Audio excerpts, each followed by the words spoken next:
Hello everyone, now we will have our sixth lecture about again international business and what we'll look at foreign direct investment. So let's quickly see what our learning objectives. First one, understand the concept of foreign direct investment, which is also called FDI. Identify the reasons for FDI, search and identify the patterns of FDI, and describe the benefits and costs of FDI for the home and host nation.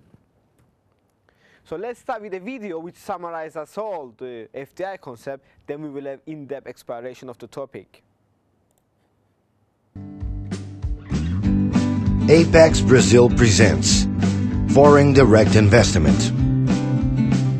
Brazil is the largest recipient of foreign direct investment in Latin America. But do you know what foreign direct investment is? It is the long-term investment in a foreign country.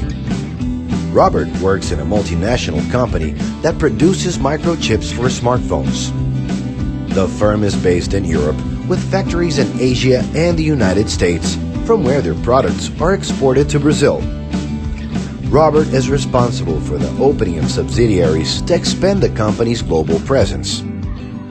Apex Brazil detected that Robert's company has technologies that would help the development of the Brazilian productive chain in the electronics industry.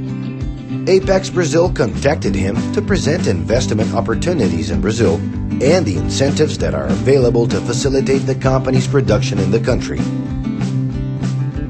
Like the company where Robert works, several other foreign companies find in Brazil excellent opportunities for investment in sectors such as energy, infrastructure, automotive, medical equipment, semiconductors and biotechnology, among others. Companies also find a favorable business environment for investment with a growing consumer market, abundant natural resources, skilled workforce, a stable democracy, and legal environment. Robert understands this potential and is currently evaluating the best way to invest in Brazil. Some options are considered for the country: the construction of a new industrial plant, the merger or acquisition of a company already operating in Brazil, or a partnership with the local company to offer their products and services in the Brazilian market. Robert decides to visit the country. Apex Brazil offers free support to build relationships with governments, organizations, and companies in all regions of the country.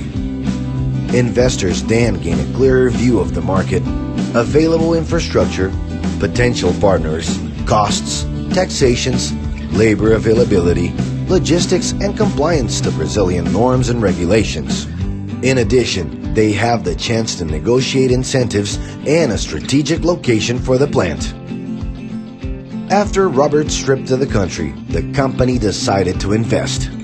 Good for them and for Brazil.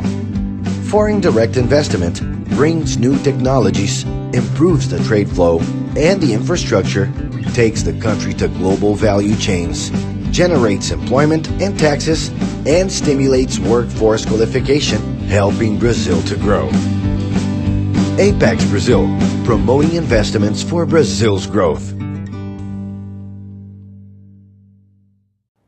So as we also saw the video and highlighted the benefits and the reasons of FDI, let's start the topic. So foreign direct investment occurs when a firm invests directly in any facilities to produce a market or a product in a foreign country. Once a firm understands FDI, it becomes a multinational company, multinational player you can also call it. FDI takes on two main forms. First one is greenfield investment, which involves the establishment of a new operation in a foreign country.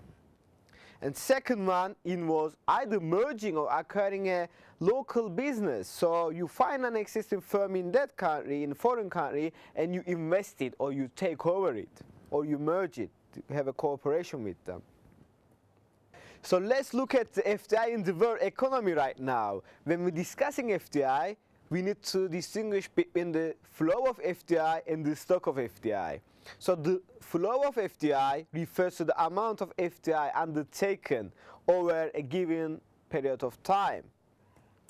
Outflows of FDI are the flows of FDI out of a country. Inflows of FDI are the flows of FDI into a country. And the stock of FDI is the total accumulated value of the foreign-owned assets at a given time. Both flow and stock of FDI have increased over the last 30 years. Most of FDI is still targeted toward developed nations. So if we look at the graph right now, we can see the patterns of FDI within 1982 until 2010. The FDI outflow shows that we have a steady increase, and even if we have some decrease between the 2010, still when compared with 30 years ago, we have more FDI outflows. And if we check out the inflows by region between the 1995 and 2010, we can see that there is increase within the developing nations. So these countries start to have FDI when compared 15 years ago. So what are the patterns of foreign direct investment? The growth of FDI is due to a number of factors, and the first one is a fear of protectionism. So the countries want to avoid trade barriers in order to enable free trade. Second one, political and economic changes. Deregulations, privatization, and fewer restrictions for FDIs result that the FDI attempts increase. We have new bilateral investment treaties. The agreements allow to facilitate the investment for different nations. And we have the globalization of the world economy, as you already know from CINSFIC we are talking about. So many companies now view the world as their market, so they act on global scale. They need to closer with their customers, so this also increases the FDI. So if we carry on the patterns of FDI, we have gross fixed capital formation, which is the total amount of capital invested in factories, stores, office buildings. And like the greater the capital investment in an economy, the effects will be more favorable and more advantageous for them. So FDI is an important source of capital investment and is a determinant of the economic growth of an economy. If there is high rates of FDI, there is expected to be high rates of economic growth as there is money and capital circulation.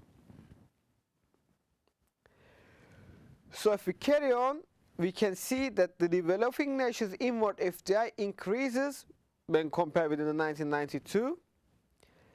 And we can also check out what is the source of the FDI. So since World War II, the United States has become the largest source of country for foreign direct investment. United Kingdom, Netherlands, France, Germany, and Japan are other important sources. Together, these countries account for 60% of all FDI outflows between 1998 and 2010. So you can see the graph there, which summarizes all we talk in this slide. So how does FDI benefit the host country? First, we can tell that there are four main benefits for the host country. We have resource transfer effects. So FDI brings capital, technology, and management resources who can manage the business which is invested in that country. Employment effects. The business, the FDI, probably will employ some local citizens, which will create job opportunities. Balance of payments effect. So FDI can help a country to achieve current account surplus because the products will be produced on that country and will be exported. And also we have effect on competition and economic growth by means of the greenfield investments increase the level of competition because the new companies will come in. The other competitors will try to improve the quality to compete with them. So they will decrease their prices and improving the welfare of consumers because productivity will increase. They will be in a competition.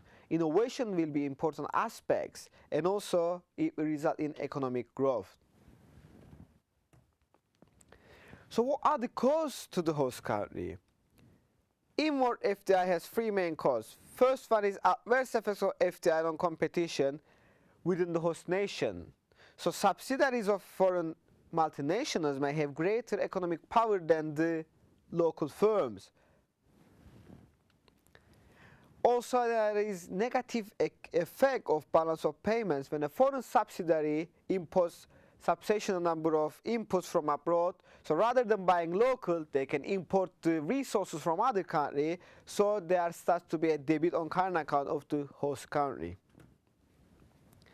And some argue that there may be loss of national sovereignty and autonomy on decisions that affect host country, which will be made by foreign patent as has no real commitment to host country and over which the host country's government has no real control.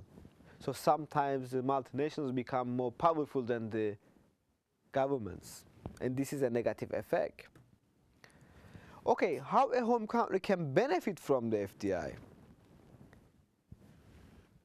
First one, the effect on the capital account on home countries. So in a way, the balance of payments from inward flow of foreign FDI. The employment effects arise from outward FDI. So when there is an FDI, the employment opportunities which will be created. And also as the new managers, new technology will comes in, there will be skills, and these skills will be learned by the local citizens. And these skills can be transferred back to the home country when they learn it for FDI opportunities. So how does the government influence the FDI?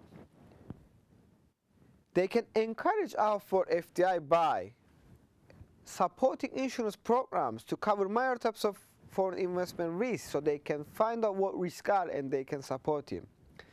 They can restrict outward FDI by limit capital outflows. They can limit the extent which will be out, manipulate tax rules, or directly they can prevent it, prohibit. If we carry on, they can encourage inward FDI by offering incentives to foreign firms to invest in their countries. And tax breaks is one of the examples for this. They can gain from the resource transfer and employment effects of FDI and capture FDI away from potential host countries. And they can also resist the inward FDI by use of ownership restraint, and they can increase the performance standards, so it will become more difficult for another country to invest in your nation.